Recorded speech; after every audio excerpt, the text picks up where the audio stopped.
Eu sou Breno Altman, diretor editorial do site Opera Mundi. Eu queria convidar vocês a assistirem os vídeos do Opera Mundi no nosso canal do YouTube. Também aproveito para chamá-los a assistir esses mesmos vídeos na TV 247, que é nosso grande parceiro nessa batalha por uma comunicação independente e verdadeira em nosso país.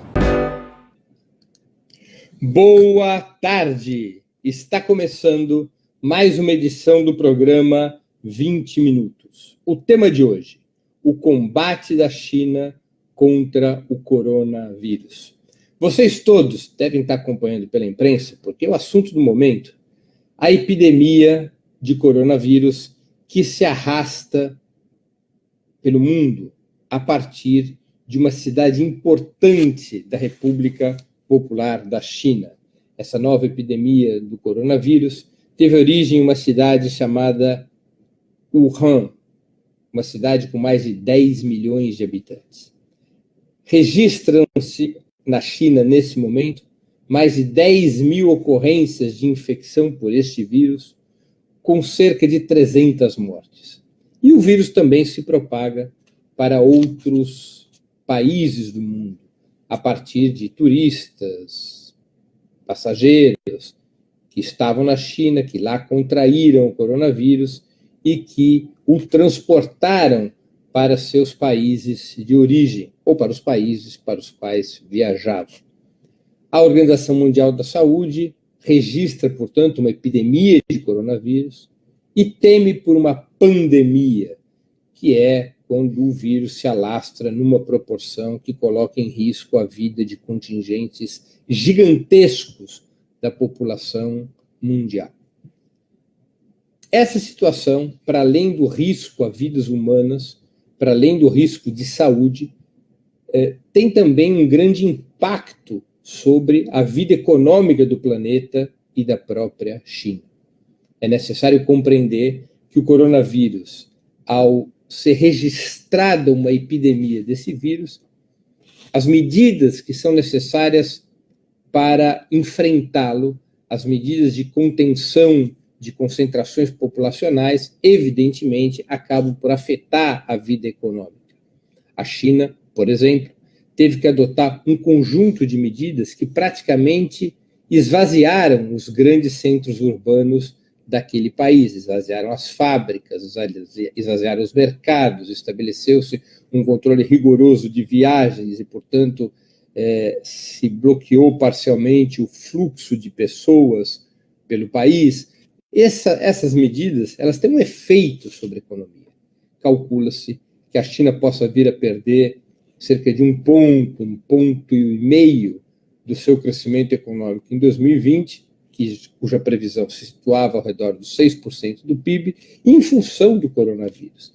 E essa perda de dinâmica da economia chinesa em função do coronavírus pode vir a se alastrar para a economia mundial, exatamente por essa percepção que nós temos tido nos últimos dias uma queda bastante acentuada das bolsas de valores, uma queda das perspectivas econômicas e se espalha pelo mundo, além do medo da propagação do coronavírus, se espalha também o medo por uma paralisia e até mesmo uma crise da economia mundial.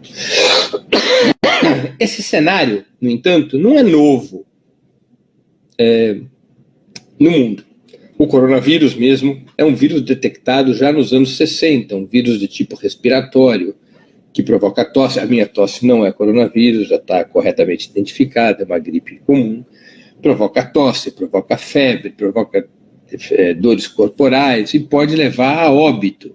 Tem uma taxa de fatalidade relativamente importante, como a medicina pôde registrar desde os anos 60. O coronavírus é um desses vírus mutantes.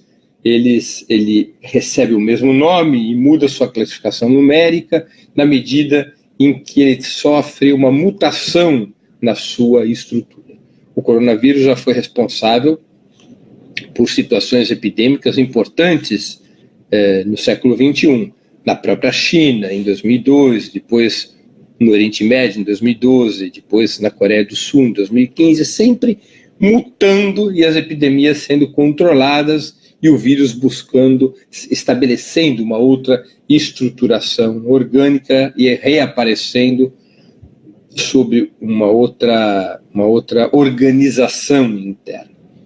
O coronavírus é, portanto, uma doença respiratória viral de grande impacto. A China, desde o primeiro momento, tomou as medidas mais enérgicas para combater o coronavírus e, especialmente, os riscos que o coronavírus pode eventualmente estabelecer sobre a vida das pessoas. Aliás, as medidas tomadas pelo governo chinês são consideradas por todos os estudiosos sérios da área de saúde como medidas exemplares, medidas que revelam uma grande organização do sistema sanitário daquele gigante asiático.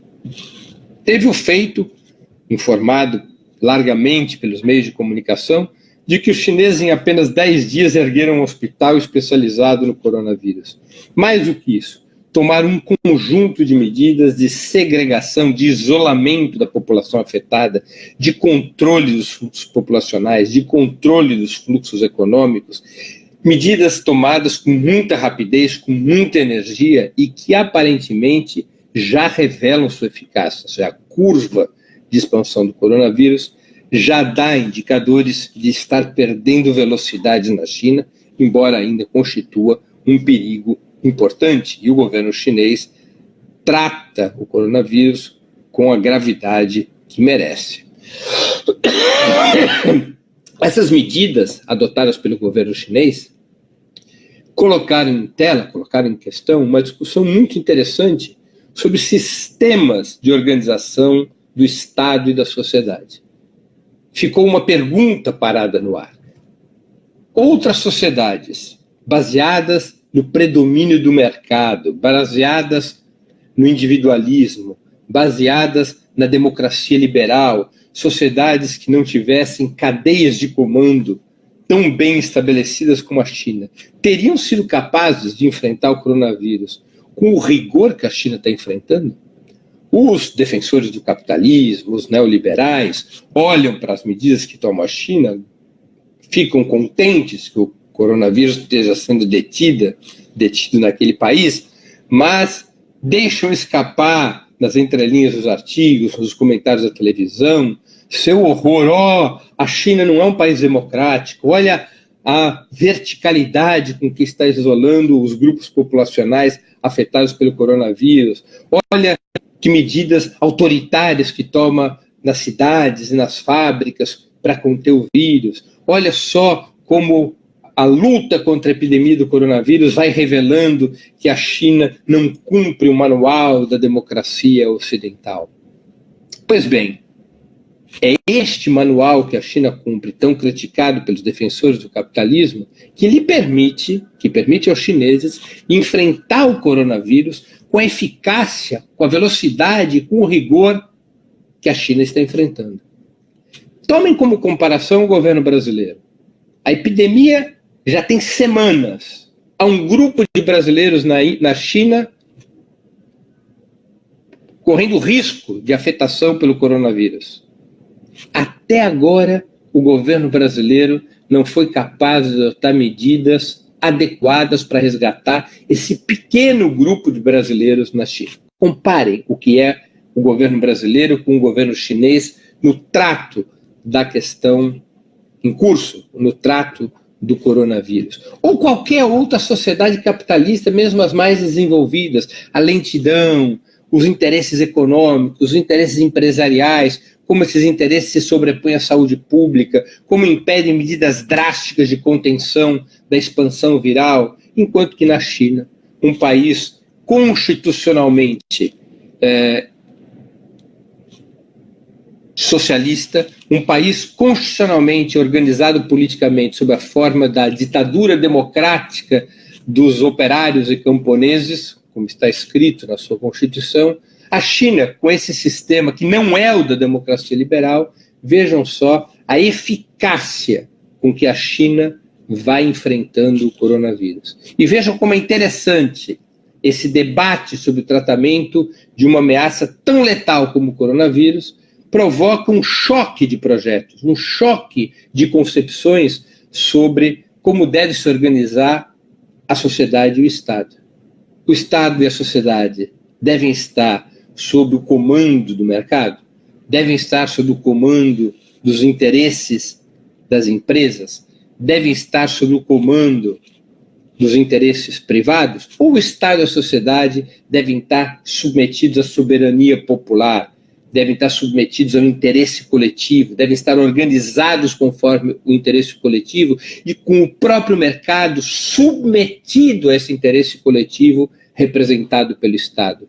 Qual é a melhor sociedade, o melhor caminho para enfrentar graves riscos à humanidade, como é o caso do coronavírus? É evidente que as forças do capitalismo, diante da eficácia chinesa no tratamento do coronavírus e diante da emergência desse vírus, aproveitam a situação, não para estender uma mão e apoiar o governo chinês, mas para travar uma guerra ideológica contra Beijing, para travar uma guerra ideológica contra o Partido Comunista Chinês e contra o governo da República Popular da China.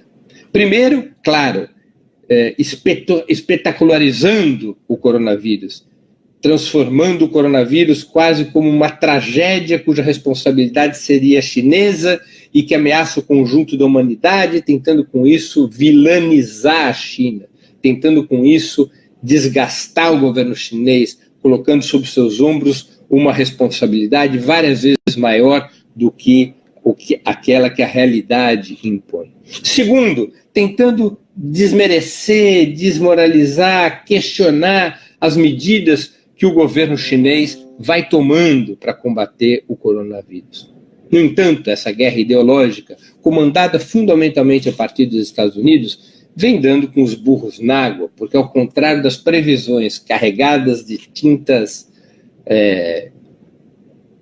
pesadas, de que o governo chinês não seria capaz de enfrentar aquela epidemia, que o governo chinês não seria capaz de contê-la, ao contrário dessas previsões pessimistas, propositadamente pessimistas, o governo chinês vem dando exemplos contundentes de que seu Estado e sua sociedade são capazes de enfrentar uma epidemia desse porte com um rigor, uma velocidade e uma competência várias vezes superior à dos países capitalistas. Basta que estudemos o que acontece nos países capitalistas, o que aconteceu nos países capitalistas nos últimos 50 anos, diante da ocorrência de situações virais como essa, a começar pela expansão da AIDS.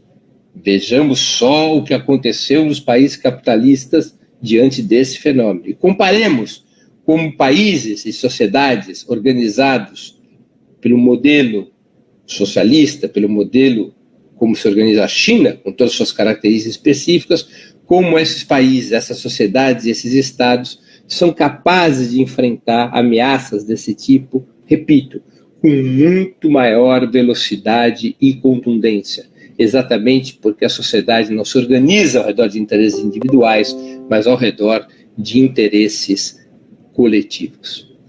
Observemos o combate chinês ao coronavírus. Ele é uma vitrine da organização da sociedade chinesa, do seu grau de modernidade, do desenvolvimento da sua economia, do desenvolvimento da sua capacidade técnico-científica. E comparemos a capacidade chinesa de enfrentar o coronavírus com o que ocorre em situações semelhantes nos países capitalistas, mesmo nos países capitalistas centrais. Para além de uma questão de saúde pública que merece toda a solidariedade e o apoio dos povos do mundo, a luta contra o coronavírus também é um importante debate político e cultural sobre o rumo das nossas sociedades. Qual é o rumo mais proveitoso? O do capitalismo, do individualismo, do mercado, ou o rumo da organização coletiva, da soberania popular, das sociedades que se unem em função não dos interesses das suas empresas, não em função dos interesses individuais, mas em função de projetos coletivos. Assim encerro o programa 20 Minutos de hoje. O tema: como a China está combatendo o coronavírus. Antes de encerrarmos o programa, 2 mensagens importantes. Primeira mensagem: eu queria sugerir a vocês fortemente que fizessem sua inscrição no canal do Opera Mundi no YouTube. Nessa plataforma, vocês tanto poderão acompanhar nossas transmissões ao vivo, quanto assistir edições anteriores dos programas 20 Minutos e demais programas da TV Opera Mundi. O YouTube é uma plataforma muito mais amigável para assistir vídeos, para fazer comentários e também para contribuir financeiramente com o Opera Mundi através do Super Chat. E não se esqueçam, fazendo sua inscrição no canal do Opera Mundi no YouTube, não se esqueçam de marcar o sininho. Marcado o sininho, vocês serão avisados todas as vezes que novos programas, nossos ou de nossos parceiros, forem ao ar. Segunda mensagem: peço a vocês encarecidamente que façam uma assinatura solidária de Opera Mundi. A assinatura solidária é um pequeno valor mensal que nossos leitores e espectadores pagam para que nós possamos ter os recursos necessários à manutenção e ao desenvolvimento de um jornalismo independente de qualidade, para que nós tenhamos os recursos necessários para a batalha cotidiana de ideias e informações contra a imprensa de direita, cada vez mais mentirosa e manipuladora. Vocês poderão obter informações sobre a assinatura solidária e realizá-la imediatamente, porque é um processo muito simples e prático, no endereço www.operamundi.com.br/apoio. Eu vou repetir: www.operamundi.com.br/apoio. Façam agora mesmo a assinatura solidária. A assinatura solidária é o principal instrumento de financiamento do Opera Mundi. A assinatura solidária é o instrumento que, por sua própria natureza, garante a independência de Opera Mundi frente ao poder econômico. Terminamos assim o programa 20 Minutos de hoje. Nós voltaremos a nos ver na próxima quarta-feira, às 4h30 da tarde, com um novo programa 20 Minutos. Dessa vez falaremos sobre a situação da Bolívia, 3 meses depois do golpe de Estado que derrubou o presidente constitucional Evo Morales. Até lá!